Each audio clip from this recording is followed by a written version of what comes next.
The trustee. Sir, you need to stop. You're being in contempt of court. You need to stop or I'll have the officer assist you in stopping. All right, Missy. False imprisonment. I want you to stop talking or you can go upstairs to the county jail. Now, do you want to go to jail tonight? The second I also have a right to understand the nature of this. I have a right to understand the nature of. If you don't want to listen to me, you can go to jail. I'm not being disruptive. I'm just trying to understand the nature and cause of the charge. All right, officers, I'm gonna close. What am I doing? I'm sitting here trying to understand the charge. If he gives any more grief. Your Honor, can I please go home? Your Honor, can I please go home? I'll leave. All right, everyone. Today, we're looking at one of the most confused sovereign citizen individuals we've seen on this channel. He's in court because he didn't have valid insurance and was caught speeding. Yet he's acting like the entire situation is some kind of joke. Even though there's a chance he could spend time in jail, he keeps going back and forth with the judge as if they're casually chatting instead of dealing with a serious legal issue. This is a courtroom, not a place to go back and forth over something minor, and the consequences here are very real. I'm interested in hearing your thoughts. Do you think he honestly doesn't understand what's happening, or is he simply unaware of how serious this could become? And let me know if you feel the judge handled the situation professionally, because for what I can see, the judge showed a lot of patience throughout this process. He also tends to speak in long, confusing statements that don't really move the conversation forward. So be ready for plenty of that.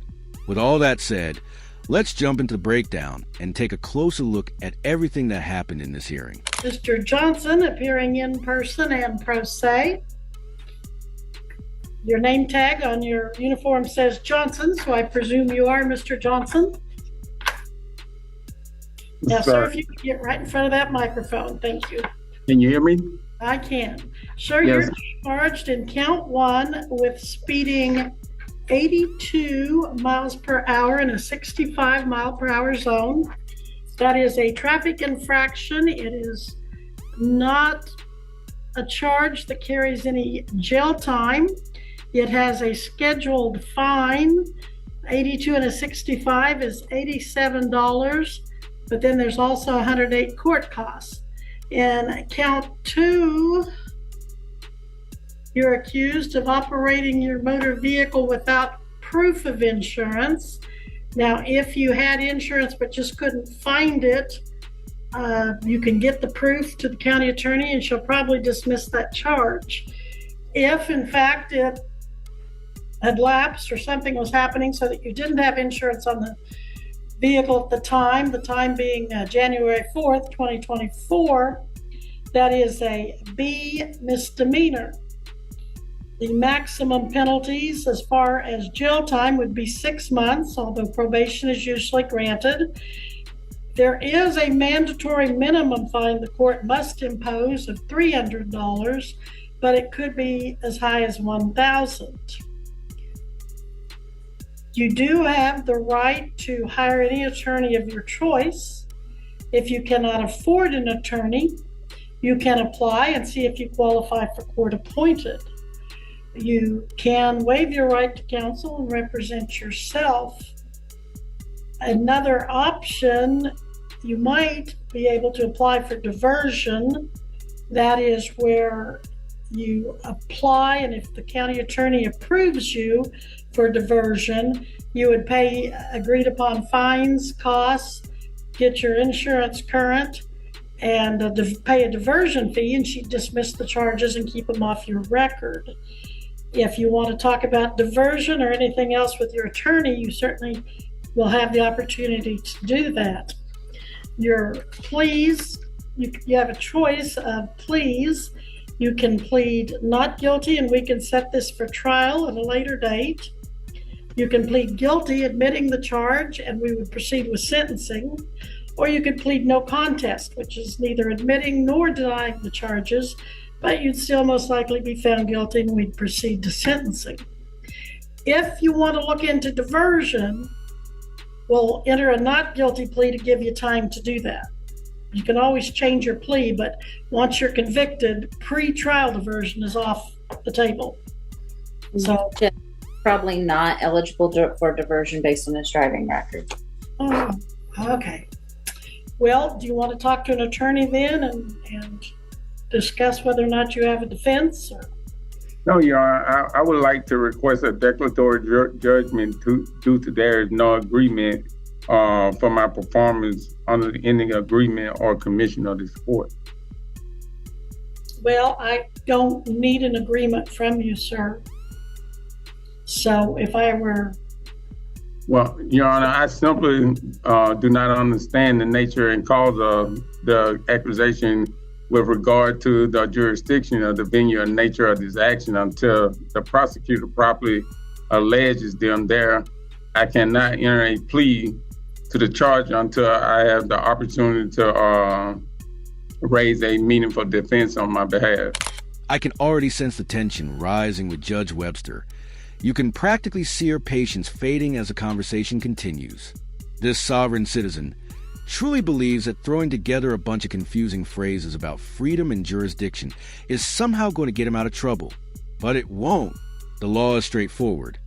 If you're driving without insurance or a valid license, you're breaking the rules, and no made-up explanations are going to rewrite that reality. I honestly wonder how someone gets to a point where they think they're completely outside the law.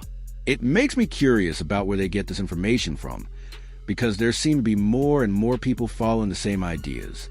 Is this something they pick up online, maybe from videos or forums? I almost want to go look myself just to understand how these beliefs spread. But stay with me, because things are about to escalate.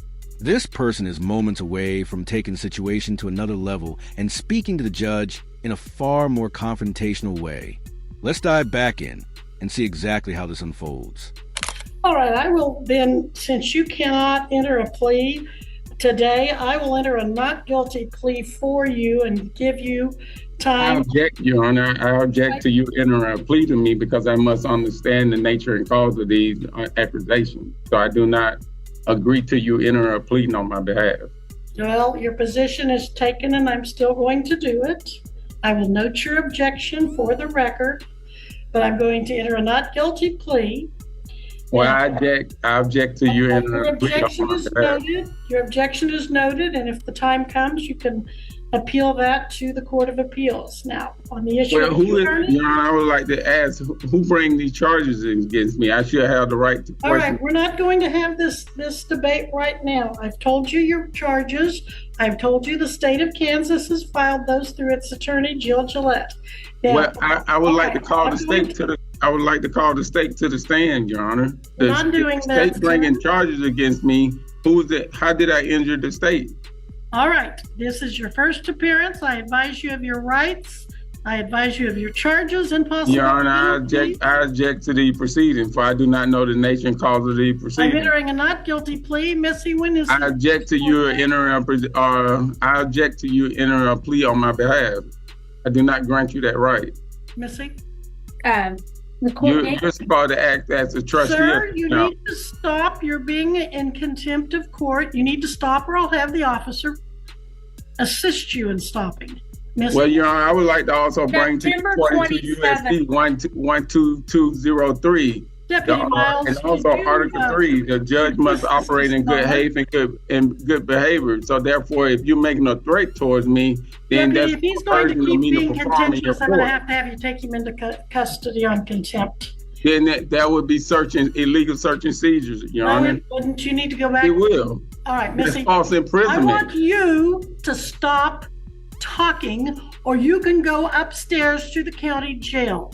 Now, do you want to go to jail tonight? Your Honor, again, Title Deputy 4, Miles, could you let's come in and see. assist the defendant? September 27th at 9 o'clock will be the court date. September 27th, you said 9 o'clock? Yes. 9 a.m. You must be back here, sir, in person at the courthouse, or you will be arrested for failure to come to court. Your Honor. Now, that deputy there is going to take you into custody if you cannot control yourself through the remainder of this hearing. I'm not doing anything. I'm just enforcing my right, Your Honor. All right, so your first right is to have a hearing date, and that is September 27th, 9 a.m. The Your second Honor, I right, also have a right to understand the nature Sir. and cause of this. This man truly has a hard time understanding what's being explained to him. It's clear he's not picking up on any of the judge's cues. Honestly, if most judges were in this situation, they might have already considered issuing a contempt order just to regain control of the courtroom. Judge Webster deserves a lot of credit for staying composed through all of this, because many people would have run out of patience long ago. But here's the truth. When he insists he has a right to know the nature of the charges, he isn't incorrect. That right is part of basic due process under the Sixth Amendment. But the issue is that the judge has already gone over the charges several times, and he simply refuses to hear it. Instead, he behaves as though the judge is hiding something or conducting a secret process, which is completely untrue and honestly quite unusual to watch to this point. It's not about understanding the law. It's about being so locked into his own viewpoint that even a simple explanation feels like a challenge to him. You really have to wonder how much patience a judge can possibly have in moments like this. We're about to find out just how far Judge Webster can stretch her calm as this exchange continues. I have a right to understand the All nature right. of the cause. If you don't want to listen to me, you can go to jail. Do you want to hire an attorney or apply for court appointed? No, I do not. I don't need to hire an attorney, Your Honor. You want to represent yourself? I don't need to hire an attorney. I would like for you as the judge, Your Honor, to explain to me the nature and cause of the. All right, I'm not going to appoint an attorney if you don't want me to. If you want, you said you don't want to hire an attorney. If you want to apply for court appointed, the officers have forms there that you can fill out. If I you just want to don't fill them understand the out, nature I'm and going- cause. If you don't want to fill one out, I'm going to assume you don't want an attorney. And then if you come to court September 27th at 9 a.m., you're going to be representing yourself if you don't hire or apply for court appointed. And so you've got the third issue. Does he have a bond? Looks like you do, because you failed to appear February 27th at your first appearance. So bench warrant was issued, bond was set at $1,000 cash for professional surety. Looks like that was posted. Looks like you made a cash bond of $1,000. Does that sound right? You put up $1,000 cash back in July 12th? I'm still trying to understand the nature and cause of this allegation, Your Honor. I will continue your bond unless you get yourself hauled into jail on contempt before you leave. I will continue your bond with the condition that you reappear here in person at September 27th at 9 a.m. So you've got your court date, you've got your bond, and we've talked about your lawyer. Now, you're wearing a U.S. Army uniform with the name Johnson on it. Are you in or have you been in the United States military? Your Honor, I'm still trying to understand the nature and cause of the allegation, Your Honor. All right. If you can leave the courthouse now without any further disruption, I will let you do so. And I'm going to have those officers escort you to make sure you do so. So, Ms. Gillette, anything further? Your Honor, it is your oath to explain the nature and cause of the allegation against me. Are you failing to do that? All right. You can either walk out the front door with the officers, or you can walk upstairs to the county jail with the officers. At this point, he could either follow the judge's instructions and walk upstairs to the county jail with the officers, or keep pushing his arguments. Let me know in the comments what you think. Is he going to spend the night in jail, or will he finally listen and leave the courtroom as the judge requested? Right now, it could really go either way, and it's hard to understand why he's not cooperating. The judge has given him multiple warnings, patiently asking him to comply. Yet he keeps sticking to his own script as if it's going to change the outcome. Interestingly, this person actually served in the Army, which makes it even more surprising that he's acting this way. The military has strict rules, and this type of behavior wouldn't be tolerated there at AT this stage. It's almost impossible to predict his next move. It makes you wonder whether he's just seriously confused or dealing with some deeper issues, because nothing about his behavior makes sense in a real-world context. Let's dive back in and see what happens next. Choice is yours. Either leave I'm trying to or understand. leave disruptively. I'm not That's being why an disruptive. I'm attorney just can trying to help. understand the nature and cause of the All right, charge. officers, I'm gonna close What am I it. doing? I'm sitting here trying to understand the charge. If he gives any more grief, All I'm asking is to understand the charges. This is I've for told the you the record. You said it's for the charges. record, so I'm trying to understand what am I being told you charged? the charges. Goodbye, sir. I just want to understand the nature and cause of the charges, Your Honor. That's all I ask. It is your I've oath gone to over give those that. with you. If you tell me what kind of questions you have, I'll be happy to answer them, but I've already told you. Okay. Under what jurisdiction is these charges being brought to me under? The state of Kansas has charged you with speeding 82 and a 65 and operating in a motor vehicle without liability insurance on January 4th, 2024 in Greenwood County, Kansas.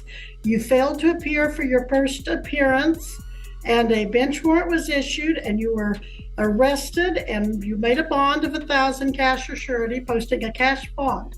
Now you have to go to court and you have to answer those charges. You can Your Honor, I have don't a know. trial if you like, and the burden will be on the state of Kansas to either prove or disprove. If they can't prove it beyond a reasonable doubt, you're let go.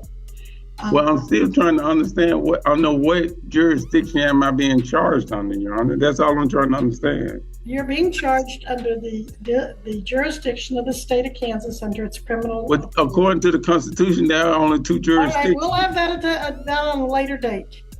We'll be at recess, officers. Please escort him one way or the other, depending on his behavior. But I'm still not understanding what you're charging me with. Goodbye. We are adjourned. But if she's the judge, I'm supposed to have clear and concise of what I'm being charged with. The judge just said if you give us any problems with it. I'm not giving y'all a problem. I'm trying to.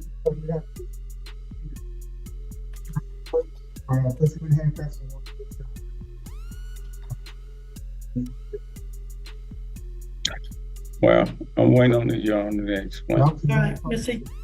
But that's it. That's our last case on the docket, isn't it? This is not good. Yes. All right.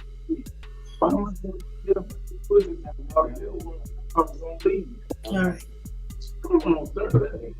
Ms. Gillette, I'll see you at 3:30 docket. Your Honor, can I please go home? Your Honor, can I please go home? I'll leave. All right. Well, Can I go home? I left it up to them and I left it up to you and then they were to behave accordingly. I have honestly never seen a court case like this before. This person seemed almost like he was inviting trouble for himself, as if he wanted to go to jail. Maybe there's a reason behind it, but we don't really know. The judge, however, broke everything down clearly, explaining the charges and the court's jurisdiction in the simplest way possible. Even so, he just couldn't or wouldn't process what was being said. It's a strange combination of confidence and confusion, and it's hard to make sense of how someone with this approach could have served in the Army. Something about it just doesn't add up beyond this one case. The bigger problem is the impact sovereign citizen arguments have on the court system. Judges, clerks, and everyone else end up spending time on nonsense, while real cases that need attention get delayed. Taxpayers are essentially paying for this, just so someone can argue imaginary legal theories that don't hold any weight. It's frustrating, and I really feel for anyone who has to handle these situations in court. These individuals often seem to live in a world where facts don't matter. Overall, I think the judge did a good job. She gave multiple chances for cooperation before finally enforcing the rules. It was still a bit of time sink, but the handling of the case was solid. What do you all think about this case? Drop your thoughts in the comments below.